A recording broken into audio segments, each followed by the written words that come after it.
BTSC lab assistant civil engineering vacancy के लिए आप कैसे प्रिपरेशन कर सकते हो, इसका पैटर्न क्या है, वो सारी चीज़ें हम इसमें डिस्कस करेंगे। कौन सी बुक्स आपके लिए यूजफुल रह सकती है, तो सभी पॉइंट को वन बाई वन डिस्कस किया जाएगा। सिलेबस का थोड़ा सा एनालिसिस, ठीक है।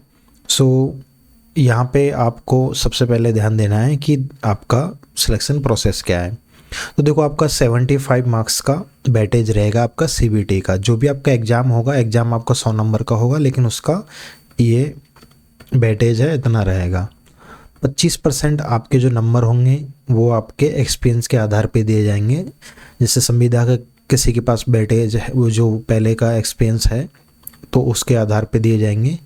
तो यहाँ पे 5 प्रतिवर्ष की दर से अधिकतम 25 अंक दिए जा सकते हैं, ठीक है। 6 माह से ज़्यादा या 1 वर्ष से कम अवधि को भी 1 वर्ष पूर्ण माना जाएगा। तो इस आधार पे आपको यहाँ पे 25 नंबर टोटल मैक्सिमम दिए जा सकते हैं। दोनों को मिला के आपकी मेरिट लिस्ट बनेगी।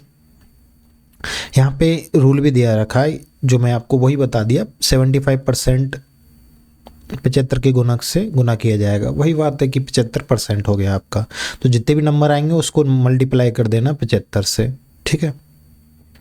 इसके अलावा आपकी जो एग्ज़ाम होगी ये आपकी सीबीटी होगी, मतलब ओमार वाली नहीं होगी, कंप्यूटर बेस्ड है, ठीक है। अगर शिफ्ट ज़्यादा हुई तो नॉर्मलाइजेशन होगा। सही एक क्वेश्चन का 1 नंबर है और गलत का 0.25 है। और आपके 100 क्वेश्चन 100 मार्क्स और टाइम आपका 2 घंटे का आपको दिया जाएगा। यहाँ पे कुछ मिनिमम पासिंग मार्क्स भी है। जनरल के लिए 40, अन्य और पिछड़ा वर्ग के लिए 36, अन्य पिछड़ा के लिए 34, ST/SC और बाकी के लिए 32, ठीक है। वही चीज़ मैंने यहाँ पे इसमें लिख दी है। तो ये सब चीज़ें आपको बताई दी है। 100 क्वेश्चन 100 नंबर 2 घंटे। पेपर आपका बाइलिंगुअल आएगा, हिंदी इंग्लिश दोनों में। नॉर्मलाइजेशन अगर 1 से ज़्यादा शिफ्ट होती है, सही क्वेश्चन का 1 नंबर, गलत है तो 0.25। तो 0.25 मतलब अब ये है कि आप थोड़ी सी रिस्क यहाँ पे ले सकते हो, ठीक है। देखो 0.33 वाली जो नेगेटिव होती है ये थोड़ी डेंजरस मानता हूँ मैं, लेकिन ये फिर भी ठीक है। तो आपको ज़्यादा से ज़्यादा अटैम्प्ट करने की यहाँ पे कोशिश करनी रहेगी। फिर भी सिलेबस को थोड़ा सा समझ लीजिए आप। तो पहला आपका जो सिलेबस इन्होंने दिया हुआ है वो है कंस्ट्रक्शन मटेरियल एंड मैनेजमेंट। इसका मतलब क्या क्या है वो समझो आप।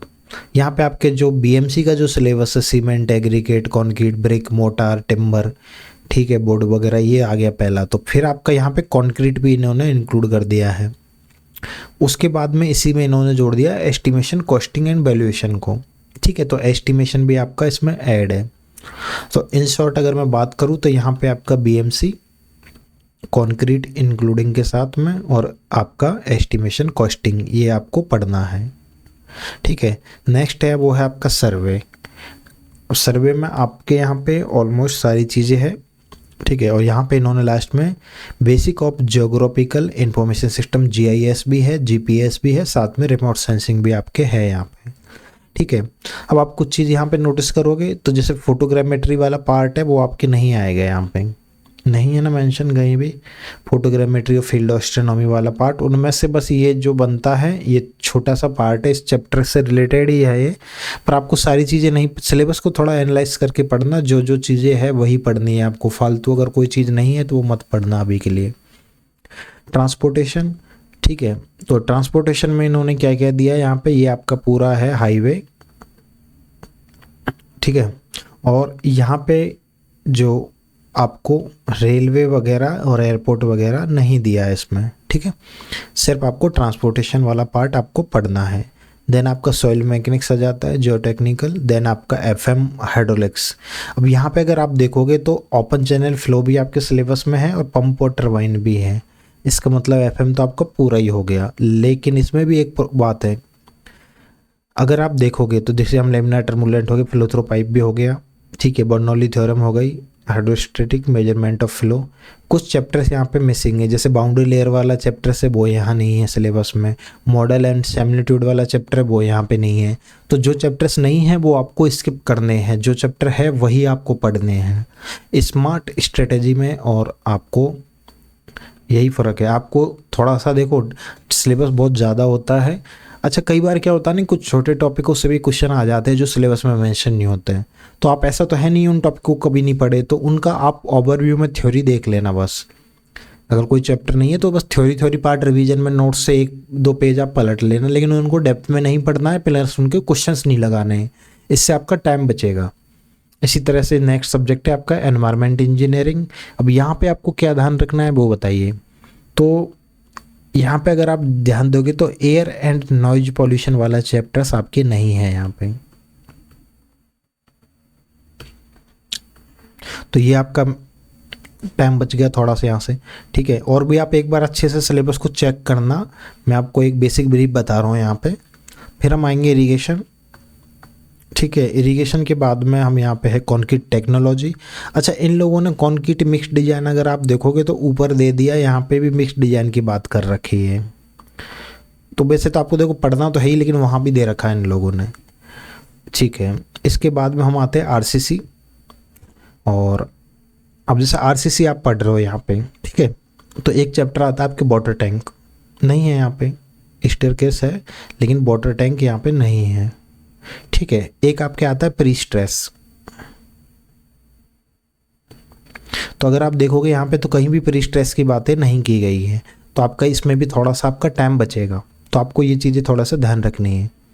स्टील में भी अगर आप देखोगे यहाँ पे स्टील डिजाइन हो गया, कंस्ट्रक्शन स्टील हो गया, बीम हो गए, रूफ ट्रस भी आपका है, प्लेट गर्डर भी है, आईएस प्रोविजन भी दिए हुए हैं। लेकिन अगर आप यहाँ पे अगर गौर करोगे तो प्लास्टिक एनालिसिस आपका नहीं दिया हुआ है। इसी तरह से आप थोड़ा सा समझना कि क्या क्या चीज़ें हैं, क्या क्या नहीं है।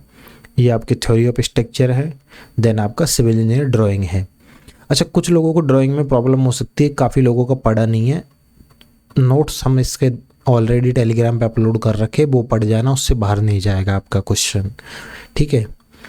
तो अगर जिनके पास कंटेंट है वो तो कोई प्रॉब्लम नहीं है। जैसे आपके पास सपोज करो सिविल बूस्टर हैंडबुक है, तो उसमें दिया हुआ है ये चैप्टर, आप पढ़ लोगे आराम से, तो वो हम इस हिसाब से, ठीक है। अब बात आती है क्वेश्चंस की। तो देखो पेपर का जो लेवल है वो आपका नॉर्मली आएगा। इसको कैसे प्रिपेयर कर सकते हो मैं थोड़ा सा आपको समझाता हूँ। सपोज करो आप प्रिपेयर कर रहे हो बीटीएससी जेई के लिए, तो बीटीएससी जेई में जो सब्जेक्ट्स आते हैं तो उसी के साथ आप इसकी भी प्रिपरेशन हो जाएगी आपकी। अब जैसे ये बुक आती है बिहार के, इसमें पीवाईक्यू दे रखे हैं, तो ये आप लिख सकते हो, बस ये थोड़ा आपको हिंदी में मिलेगी, हिंदी इंग्लिश मिक्स, ठीक है। तो जो लोग हिंदी मीडियम से उनके लिए ये ठीक है, पीवाईक्यू अवेलेबल है। अगर हिंदी में आप इंग्लिश में आपको कंटेंट चाहिए, प्रॉब्लम है, कोई बात नहीं, तो आप एक काम करना, एसएससी की आप प्रिपरेशन वैसे भी करोगे तो आप एसएससी के पीवाईक्यू लगा लेना। देखो पैटर्न दोनों का अलग है, लेकिन क्या होता है कि अगर आप इस लेवल के क्वेश्चन कर लोगे तो आपके बेसिक भी आपके क्लियर हो जाएंगे। इसमें बहुत लो लेवल, ज़्यादा हाई लेवल नहीं आएगा एग्जाम में, बेसिक लेवल के ही क्वेश्चंस पूछे जाएंगे। अच्छा, एक और चीज़, अभी इसका टेंडर फाइनल नहीं हुआ है एग्ज़ाम का शायद, ठीक है। तो देखते हैं कि किस एजेंसी के पास में इसका पेपर जाता है। सपोज करो इसका एग्ज़ाम टीसीएस लिया तो हमें टीसीएस के पीवाईक्यू लगाने होंगे। इसका एग्ज़ाम एडुकेटी लिया तो एडुकेटी का, ईडीसीएल लिया तो ईडीसीएल के।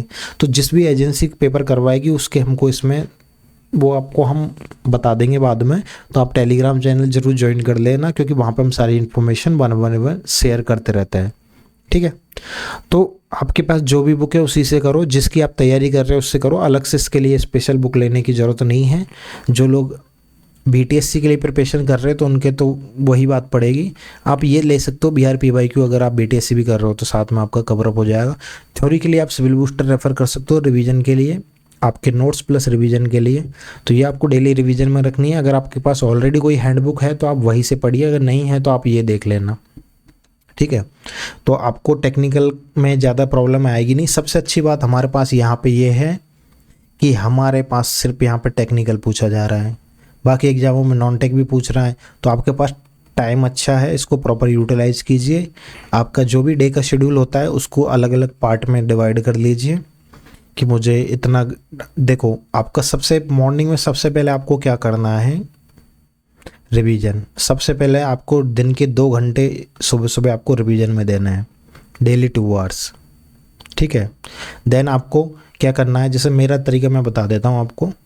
अगर सपोज करो मेरे को सीमेंट चैप्टर के क्वेश्चन लगाने, तो पहले मैं सीमेंट की थ्योरी पढ़ लूँगा, वो आप बूस्टर से भी पढ़ सकते हो या किसी अपने नोट्स से भी रिवीजन कर सकते हो, जहाँ से आप पहले पढ़ते आ रहे हो।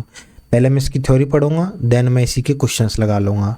ताकि मेरा वो चैप्टर अच्छे से क्लियर हो जाए। तो इस तरह से आप करके चलोगे, और साथ साथ रिवीजन आपको डेली रखना 2 घंटे अपने, या तो आपके पास आपके शॉर्ट नोट होंगे उनको रखो, नहीं है तो आप बूस्टर से रिवीजन करो। इससे आपका मेजॉरिटी ऑफ पार्ट रिवीजन में रहेगा।